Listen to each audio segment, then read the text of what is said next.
오늘 본문 25절 말씀 한 번만 더 같이 한번 읽어보겠습니다. 25절 말씀 시작. 큰 무리가 예수와 함께 길을 가고 있었는데 예수께서 뒤돌아서서 그들에게 말씀하셨습니다. 여러분, 큰 무리가 지금 예수님을 뒤따르고 있습니다. 왜 많은 사람들이 지금 예수님을 뒤따르고 있습니까? 예수님에게서 신기한 기적을 보기 위함입니다. 또 줄인 배를 채우기 위함입니다. 예수님께서는 놀라운 기적을 베풀어 주셔서 그 오병이어로 5천 명이 넘는 사람들을 먹이신 일이 있으시죠. 또 병고침을 받기 위해서 지금 예수님을 많은 사람들이 뒤따르고 있습니다. 그래서 오늘 성경에는 큰 무리가 예수님을 따르고 있다. 이 큰 무리를 향해서 25절 말씀해 보니까 예수님께서 뒤돌아서셔서 말씀을 하시는데, 내 제자가 되려면, 그 큰 무리를 향해서 내 제자가 되려면 이러이러해야 한다라는 말씀을 지금 하고 계십니다. 자, 26절, 27절 제자의 조건, 예수님의 제자의 조건에 대해서 같이 한번 읽어보도록 하겠습니다. 시작. 누구든지 내게 오면서 자기 부모와 아내와 자식과 형제 혹은 자매와 자기 생명일지라도 나보다 더 사랑하면 내 제자가 될 수 없다.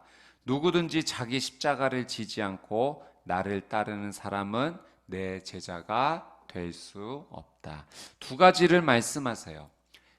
첫 번째는 자신의 부모, 형제, 자매, 아내, 자식보다 예수님을 더 사랑해야 한다라고 말씀하십니다. 여러분, 성경에서는 가족을 분명히 사랑하라고 말씀하세요. 그리고 십계명에서도 내 부모를 공경하라, 가족을 사랑하고 부모님을 공경하라고 말씀하십니다. 근데 왜 예수님께서는 그 가족보다 예수님을 더 사랑해야 된다라고 말씀하시냐면, 이것은 우선순위에 대한 말씀입니다. 예수님의 제자가 되기 위해서는 예수님을 향한 그 사랑이 가장 먼저 우선순위가 되는 사람이 되어야 된다는 거죠. 그리고 두 번째로 말씀해 주신 것은 자기 십자가를 지고 예수님을 뒤따라야 된다. 여러분, 이 십자가, 지금은 우리가 예수님의 이 놀라운 십자가 사랑으로 인해서 십자가를 좋게 우리가 바라보지만, 여러분, 이 당시에 그냥 십자가는 가장 혐오의 대상이었어요. 로마 제국에서 사람을 사형시키는 가장 극악무도한 사형 틀이 십자가입니다. 근데 예수님께서 예수님의 제자가 되는 조건을 말씀하시면서 자기 십자가를 지고 나를 따라야 된다라는 말씀을 하셨다는 거죠. 그것은 그만큼 생명을 각오하며 예수님을 뒤따르는 일이 되어야 된다라는 것을 예수님의 제자의 조건으로 말씀하신 것입니다. 여러분, 우리가 하나님을 믿으면서, 우리가 예수님을 그리스도로 믿으면서 우리의 삶에 신분의 변화가 찾아옵니다. 두 가지 신분의 변화가 찾아와요. 첫 번째는 우리가 하나님의 자녀가 되는 신분의 변화가 찾아오고, 두 번째는 예수님의 제자가 되는 신분의 변화가 우리에게 찾아옵니다. 근데 이건 순서가 있는 것 같아요. 하나님의 자녀로서 먼저 이 신분의 변화가 되는 놀라운 기쁨을 누리고, 그 다음에 우리가 영적으로 누릴 수 있는 놀라운 기쁨은 예수님의 제자가 되는 것이죠. 요한복음 1장 12절 말씀에 영접하는 자, 곧 그 이름을 믿는 자들에게는 하나님의 자녀가 되는 권세를 주셨으니, 우리가 예수님을 영접하면, 믿으면, 그 예수 그리스도의 십자가의 놀라운 사랑을 우리가 받아들이면 우리에게 하나님의 자녀가 되는 놀라운 권세가 주어진다라고 하나님께서 약속해 주셨어요. 그래서 자녀됨의 이 신분의 변화, 이것이 우리의 삶 가운데 일어나는 거죠. 근데 이것은 어떤 관계가 갑자기 생겨나는 것인가? 그렇지 않습니다. 원래 있었던 그 관계에 회복이 일어나는 거예요. 근데 죄로 말미암아 하나님과 우리가 아버지의 자녀의 관계가 깨어져 있었던 거죠. 근데 예수 그리스도의 그 십자가 은혜로 말미암아 자녀됨의 관계 회복이 우리의 삶 가운데 다시 일어나게 된 겁니다. 회복하게 된 거예요. 그래서 우리가 하나님을 믿으며 예수님을 그리스도로 영접하며 받아들이며 이 하나님과 우리 사이에 관계 회복이 일어나는 것이 바로 이 자녀됨의 놀라운 신분의 회복이 우리의 삶 가운데 일어나는 것이죠. 우리가 자녀됨의 놀라운 은혜, 이 관계 회복을 경험하면 무조건적인 하나님 아버지의 사랑을 우리는 더 경험하게 됩니다. 하나님의 쏟아부어 주시는, 그 자녀에게 쏟아부어 주시는 아버지의 사랑이 임하게 되죠. 그 아버지의 사랑이 임하면서 우리 하나님 아버지는 우리가 어떻게 되기를 원하시냐면 성장하고 성숙하기를 원하세요. 우리를 사랑하시기 때문에 그 마음이 하나님 아버지께 있는 거죠. 그래서 그 하나님 아버지의 마음을 우리 육신의 부모에게도 나눠주신 것입니다. 그래서 여러분, 우리가 자녀를 양육할 때 무조건적인 사랑을 베풀면서도 그냥 이 아이가 이 자리에 머물러 있었으면 좋겠다라고 생각하는 부모님은 한 사람도 계시지 않아요. 이 자녀가 성장했으면 좋겠다, 성숙했으면 좋겠다. 왜냐하면 그것이 그 자녀에게 축복이기 때문에 그래요. 여러분, 자녀됨의 놀라운 은혜를 입은 자는 하나님께서 반드시 성장하기를 원하신다는 거예요. 성숙하기를 원하신다는 거예요. 그래서 여러분, 우리의 자녀들이 어린 아주 갓난아기였을 때 기어다니다가 일어나서 걷게 되면 그 성장 아니겠습니까? 그러면은 온 세상의 삶의 질이 완전히 바뀌는 거예요. 뛰어다닐 수 있게 되고, 나중에는 자전거도 타게 되고, 나중에는 더 성장 성숙해서 그 갓난아기에만 머물러 있어서 할 수 없었던 일들을 성장과 성숙을 통해서는 더 많은 은혜를 누리게 되는 거죠. 마찬가지로 하나님께서는 우리를 자녀로서 무한한 사랑을 아버지로서 쏟아부어 주시지만 그 사랑 가운데 우리가 성장하고 성숙하기를 원하시죠. 그것이 바로 제자로서의 초청입니다. 우리의 신분의 변화가 이제 자녀에서 동시에 예수 그리스도의 제자로 나오기를 하나님은 원하세요. 예수님은 원하세요. 그것은 우리의 믿음의 성장과 성숙을 이루는 길이기 때문에 그렇습니다. 예수님의 제자가 되는 이 신분의 변화를 맞이하게 되면 우리가 이제까지 알지 못했던 더 깊은 은혜를 우리가 맛보게 돼요. 아, 이런 은혜가 있었구나. 생각하지도 못했던 더 풍성한 은혜가 있었구나. 그거는 우리가 예수님의 제자가 되어야지만 알 수 있는 거예요. 그래서 하나님께서는 우리를 자녀로서 사랑하시지만 여기에 머물러 있지 않기를 원하시고 우리가 제자로서, 예수님의 제자로서 살기를 원하십니다. 근데 여러분, 오늘 말씀해 보니까 무리가 쫓아왔다고 하잖아요. 여러분, 우리가 예수님을 따르면서도 무리로만 그칠 수 있다는 사실을 알아야 돼요. 여러분, 우리의 삶은 무리로서의 삶으로 끝나지 말고 제자로서의 삶으로 나아가야 됩니다. 저는 오늘 여러분의 귀한 삶이 무리의 삶으로 만족하지 않고 예수님의 제자로서 나아가는 귀한 신앙의 업그레이드, 성장이 있게 되시기를 주님의 이름으로 축복합니다. 여러분, 오늘 말씀에서 예수님께서 그래서 우리에게 제자가 되기를 원하시면서 세 가지 이 비유를 말씀을 해 주십니다. 제자로 초청하시면서 세 가지 비유를 말씀해 주시는데, 첫 번째는 탑 건축 비유입니다. 그리고 두 번째는 왕의 전쟁 준비 비유, 세 번째는 짠맛의 소금 비유입니다. 그래서 28절에서 35절 가운데 이 세 가지 예수님의 이야기, 비유가 나와 있습니다. 먼저 탑 건축 비유를 말씀을 설명을 해드리도록 하겠습니다. 예수님께서 그런 말씀을 하시죠. 누가 탑을 세울 때, 완공할 때까지 그 계산을 잘 정확하게 해야 되지 않겠느냐. 그 이야기는 그 탑을 건축하는 그 시작부터 마무리가 될 때까지 재료의 준비며 비용이며 모든 것을 다 완벽하게 잘 준비하고 시작해야 된다는 사실이에요. 그렇지 못해서 일단 시작은 했는데 그 건축을 마무리하지 못하는 상황이 되면 사람들의 비웃음을 사게 된다라고 말씀하세요. 근데 예수님의 이 이야기는 그 당시에 있었던 일을 이제 근거로 비유적으로 말씀해 주신 거죠. 당시에 헤롯 일가가 자신의 세력을 과시하기 위해서 여러 가지 큰 건축물을 일단 세우기 시작했는데 비용이 모자라게 된 거예요. 그래서 완공하지 못하고 미완성인 채로 남겨둔 건물들이 너무나 많이 있었던 것입니다. 그래서 많은 사람들이 시작은 했는데 마무리를 하지 못했다, 이 비난과 조롱 섞인 이야기를 많이 한 거죠. 여러분, 예수님께서 이 비유를 통해 예수님의 제자가 된다라고 하는 것은 시작하고 중간에 포기하는 일이 아니라는 겁니다. 예수님의 제자가 되는 일은 이 시작과 함께 마지막 끝까지 나아가야 되는 일임을 말씀하신 거예요. 예수님의 제자로서의 초청을 하시며 끝까지 이 제자로서 포기하지 말고 나와야 될 것을 이 비유를 통해서 설명을 해 주신 것입니다. 또 왕의 전쟁 준비 비유를 말씀해 주세요. 어떤 왕이 전쟁을 하려 할 때 나의 군사는 1만 명이고 상대방의 군사가 2만 명이라면 이 섣부르게 이 전쟁에 임하지 말아야 된다는 거죠. 큰 피해가 있을 수 있기 때문에 그렇습니다. 만약 내가 불리할 것이라면 사신을 보내서 화친을 하는 것이 더 지혜로운 일이다라는 이야기를 해 주십니다. 그러니까 전쟁하기 전에 왕은 아주 신중하게 결정을 해야 합니다.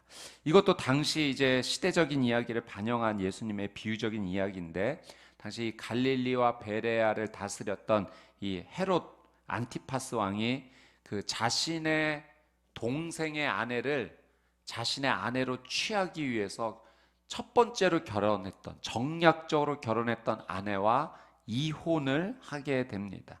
이 첫 번째 아내가 그 아라비아 왕의 딸이었는데, 이 아라비아 왕이 모욕을 느낀 거예요.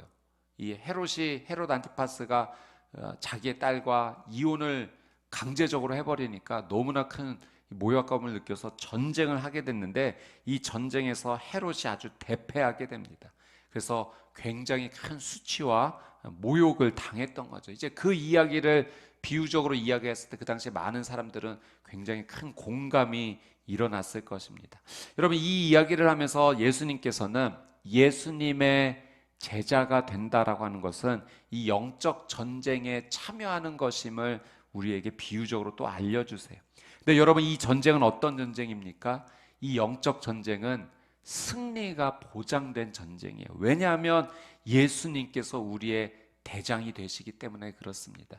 예수님은 사단의 머리를 박살내시는 분이시기 때문에 그 예수 그리스도를 따라서 이 영적 전쟁에 참여하는 것은 우리에게 승리가 보장된, 더 깊은 영적인 은혜가 준비된 것임을 제자의 삶 가운데 있음을 가르쳐 주시는 겁니다. 또 세 번째, 짠맛의 이 소금의 비유를 말씀해 주시죠. 소금이 짠맛을 잃어버리면 아무 쓸모 없다는 겁니다. 예수님께서는 이 제자의 삶이 짠맛으로, 소금으로서의 짠맛을 가지고 살아가는 삶이다라는 것을 말씀해 주시죠. 여러분, 짠 소금은 어떻게 그 짠맛을 발휘합니까? 자신의 녹여내면서 짠맛을 발휘하지 않습니까? 제자의 삶은 자신을 헌신하는 삶, 자신을 내어주는 삶. 그러나 내어줌으로 끝나는 것이 아니라 오히려 더 큰 영향력을 남긴다는 거예요. 예수님의 제자가 된다는 것은 많은 사람들에게 선한 영향력을 남길 수 있는 아주 귀한 영적인 삶임을 가르쳐 주시는 거예요. 그러면서 이 짠맛의 소금을 말씀하시면서 중요한 한 가지를 가르쳐 주시는데, 33절 말씀, 이 말씀을 같이 한번 읽어보도록 하겠습니다. 시작. 이와 같이 너희 가운데 누구든지 자기 소유를 다 포기하지 않으면 내 제자가 될 수 없다. 이런 말씀하세요. 자기 소유를 다 포기하지 않으면 예수님의 제자가 될 수 없다. 여러분, 예수님의 제자가 된다는 것, 짠맛의 소금으로 살아간다는 것, 자신을 녹여내서 헌신하며 살아간다는 것, 그것을 예수님께서는 자기 소유를 내려놓는 것이다, 포기하는 것이다, 이렇게 말씀하세요. 여러분, 자신의 소유를 포기한다는 것은 곧 예수님처럼 살아가야 됨을 말씀하시는 거예요. 여러분, 예수님의 제자가 된다는 것은 말 그대로 예수님처럼 살아가는 겁니다. 그러니까 예수님께서는 나처럼 살아야 된다라고 우리를 지금 제자의 삶으로 부르고 계세요. 근데 그 제자의 삶은 예수님처럼 헌신하는 삶이에요.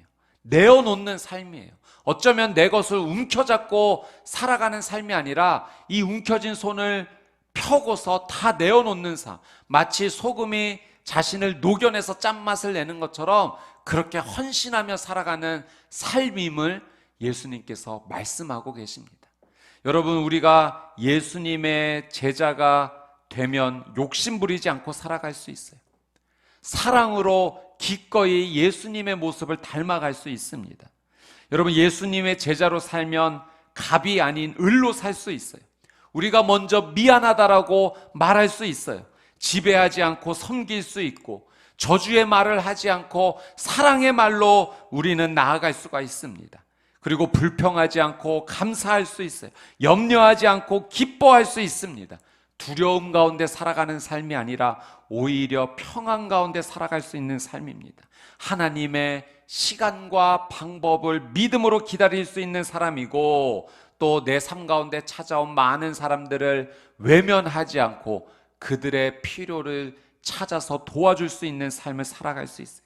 게으르지 않고 성실할 수 있고 기쁨으로 내 손과 발을 내어줄 수 있습니다. 바로 이 제자의 삶이 성경에서 말씀하시는 행함이 있는 믿음의 삶인 거죠. 말로만 믿음이 있다라고 말하는 것이 아니라 삶 자체가 예수님의 제자로서의 삶을 살아감으로 믿음이, 행함이 있는 믿음으로 살아갈 수가 있는 것입니다. 윌리엄 화이팅 보든이라는 선교사님이 계셨어요. 윌리엄 화이팅 보든, 1887년에 태어나셔서 1913년에 소천하셨어요. 25살이라는 젊은 나이에 하나님의 부름을 받았습니다. 이 윌리엄 보든 선교사님은 그 아버지가 굉장히 큰 부자였습니다. 그 부유한 집안에서 셋째로 태어났는데, 이 어머니의 신앙의 인도로 고등학교 때 예수님을 인격적으로 만나고, 고등학교 졸업 후에 좀 부유했기 때문에 세계를 좀 여행할 수 있는 기회가 주어졌는데, 그때 여행하면서 정말 힘들게 살아가는 사람들을 보게 된 거예요.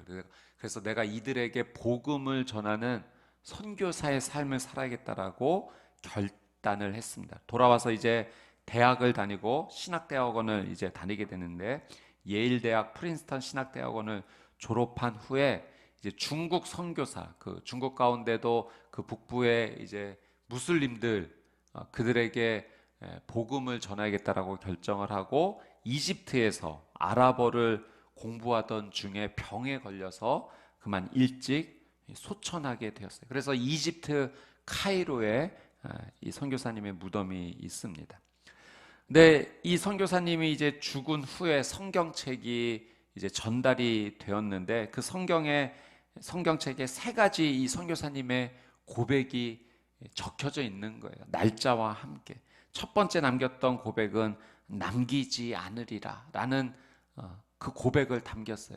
자신에게 상속된 재산이 있었는데 그것을 선교를 위해서 헌금을 하고 나는 남기지 않으리라 라는 고백을 남겨두었던 겁니다. 두 번째 고백은 물러서지 않으리라 라는 고백을 남겨놓았어요. 아버지가 이제 너는 우리 회사에, 내가 회사를 물려줄 수 없고 회사에서 일할 수 없다라는 그 이야기를 들었을 때 낙담하지 않고 계속해서 이 선교적 삶을 살기 위해서 나는 물러서지 않으리라 라는 고백을 남겨놓으셨다고 합니다. 그리고 이집트에서 이제 병에 걸려서 그 아픈 가운데 있을 때 후회하지 않으리라 라는 그 믿음의 고백을, 이제 세 가지 고백을 적어 놓았던 거죠.